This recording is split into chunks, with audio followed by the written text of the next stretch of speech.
Représentant du président du collège, Monsieur le président du réseau TIC, cher Ousmane, Monsieur le président d'Appel, Monsieur le président de l'URAC, Mesdames et Messieurs les membres du comité de direction de la RTP, Mesdames et Messieurs, chers journalistes, distingués invités en vos rangs, grades et qualités. Conformément à une tradition bien établie, nous avons donc le plaisir ce matin d'accueillir pour la 5e fois les professionnels de l'information et de la communication qui évoluent en grande partie dans le numérique. D'ailleurs, les relations de partenariat avec la RTP n'en sont plus à démontrer. Vous imaginez donc, mesdames et messieurs, le ressentiment qui m'anime devant cette auguste assemblée. En témoignent les grandes figures de la communication et des TIC que j'ai devant moi ce matin. D'ailleurs, je suis sûr que ce plaisir est partagé, eu égard au nombre, à la qualité, à la pluralité et au professionnalisme des participants à ce forum. Nous en sommes très honorés et vous exprimons par la même occasion notre profonde gratitude. Mesdames et messieurs, la RTP célèbre donc cette année 20 ans de régulation autour du thème ARTP, bilan de 2 décennies de régulation au service du numérique. Pour rappel, depuis janvier 2001, le gouvernement du Sénégal a initié un nombre de réformes institutionnelles majeures au bénéfice d'un Sénégal moderne et performant. Les dites réformes ont été ainsi à la base de la création de l'Agence de régulation des télécommunications, ART, portée sur ses fonds baptismaux par la loi numéro 2001-15 du 27 décembre 2001. Depuis cette date, le statut de l'agence a évolué périodiquement, notamment en 2006 avec l'extension de ses attributions à la régulation postale et en 2011 avec la mutation en autorité administrative indépendante. La dernière réforme juridique date de 2018 avec la loi portant Code des communications électroniques. Mesdames et messieurs, chers professionnels de la communication, en 20 ans d'existence, l'ARTP a eu un bilan remarquable qui a permis de placer notre pays au rang des nations qui ont réussi le virage numérique avec notamment des technologies comme la 3G, la 4G et bientôt la 5G.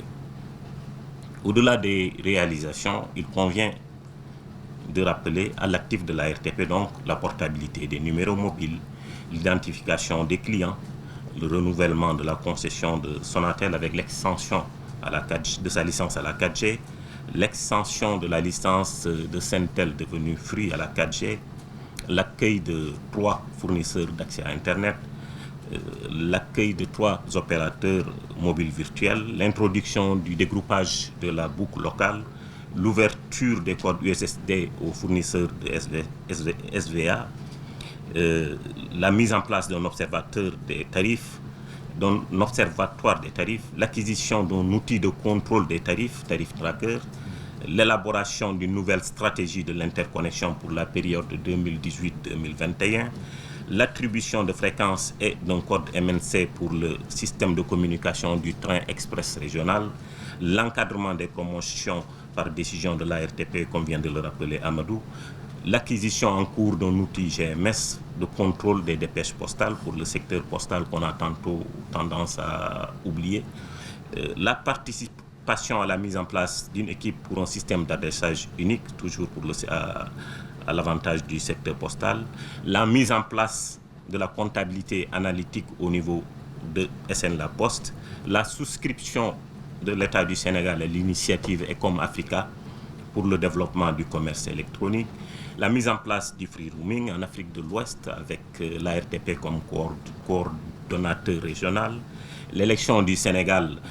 au Conseil de l'UIT pour la période 2019-2023, la vice-présidence de l'Association des régulateurs africains, la vice-présidence de la Commission finance de l'UIT, l'élection récente au poste du secrétariat exécutif de la conférence des postes de l'État de l'Afrique de l'Ouest. Mesdames et messieurs, cette énumération qui est très loin d'être exhaustive montre à suffisance qu'un discours est trop réducteur pour rendre compte de toutes les réalisations de la RTP. Sous ce rapport, et comme vous le savez sans doute, les activités de l'année 2020 ont été très fortement marquées par le contexte inédit de la pandémie qui n'a laissé aucun secteur indifférent, aucun secteur de la vie économique.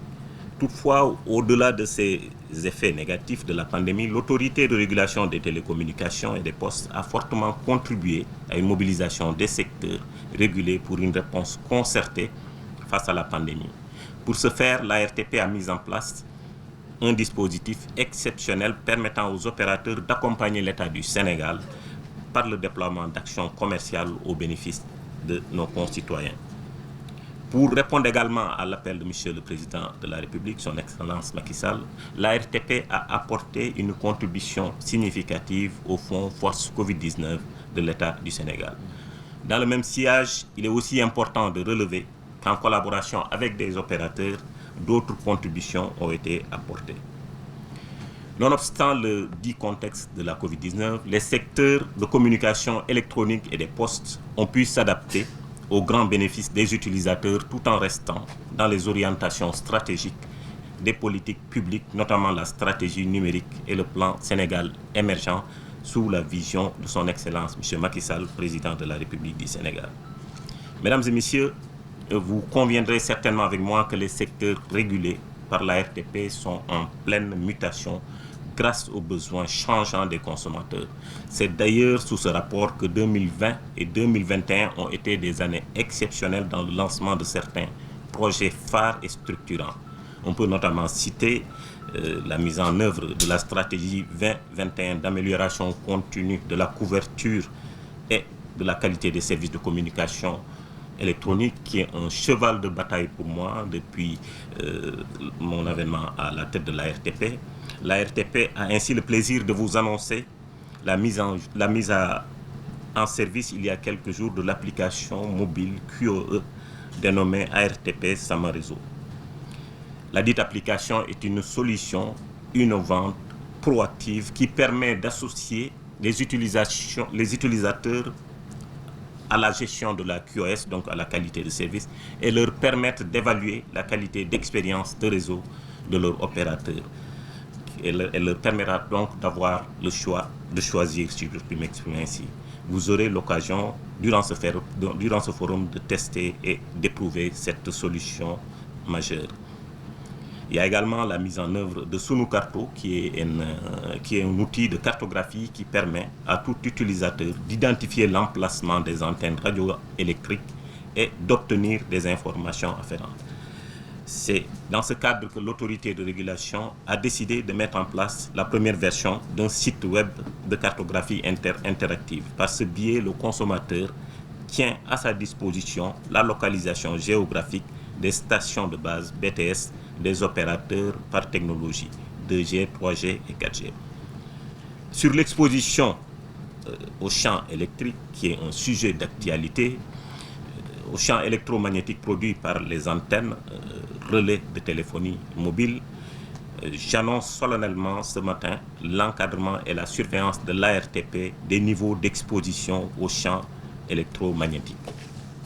Il y a eu également la récente attribution de la 4G à Expresso Sénégal et l'accueil d'un opérateur d'infrastructure qui est un sujet majeur d'évolution de la couverture de notre pays.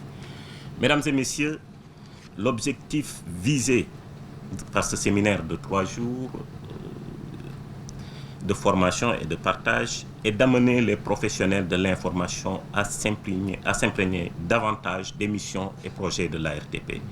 Il s'agira également de mieux les appréhender afin de les relayer de façon plus digeste et accessible.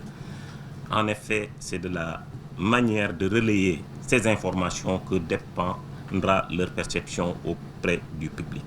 L'ARTP aura besoin de votre réseau, l'ARTP s'appuiera sur votre réseau pour faire connaître sa mission. Je profite également de ce moment solennel donc, pour féliciter tous les membres du Réseautique, d'Appel, de l'URAC, du SYMPICS pour le travail remarquable abattu quotidiennement au service de l'écosystème, au service général de notre pays. Je vous réitère mes sincères remerciements pour la disponibilité et l'intérêt manifesté pour le succès de ce 5e forum sur lequel nous avons des présomptions très positives. En ce qui nous concerne, dans la fonction de régulateur que nous avons l'honneur d'assumer grâce à la confiance de son Excellence M. Macky Sall, président de la République, nous n'avons jamais perdu de vue que notre responsabilité est de chercher l'équilibre des secteurs régulés et de promouvoir l'économie numérique autour de la vision gouvernementale. Il s'agit ainsi de créer de meilleures conditions d'épanouissement pour tous. Mesdames et messieurs, pour terminer, je voudrais profiter de notre présence aujourd'hui pour saluer la mémoire d'un grand professionnel de l'information et de communication, très tôt et brutalement arraché à notre affection le 31 mai 2016, je veux nommer Farba Alassane Sy. Il a été un éminent acteur dans l'organisation de ce forum. C'était un collaborateur exemplaire dans tous les sens du terme, rompu à la tâche, un très grand professionnel. Puisse Dieu l'accueillir dans son paradis éternel. C'est sur cet appel à la prière en faveur de notre ancien collègue que je déclare ouvert ce séminaire de formation et de partage avec les journalistes sur les secteurs régulés par la RTP et reste attentif à vos lumières car, comme disait Socrate, le bien est invisible, le bien est l'invisible qui fait voir. À tous et à tous, je vous remercie de votre aimable attention. Merci. Merci beaucoup, DG.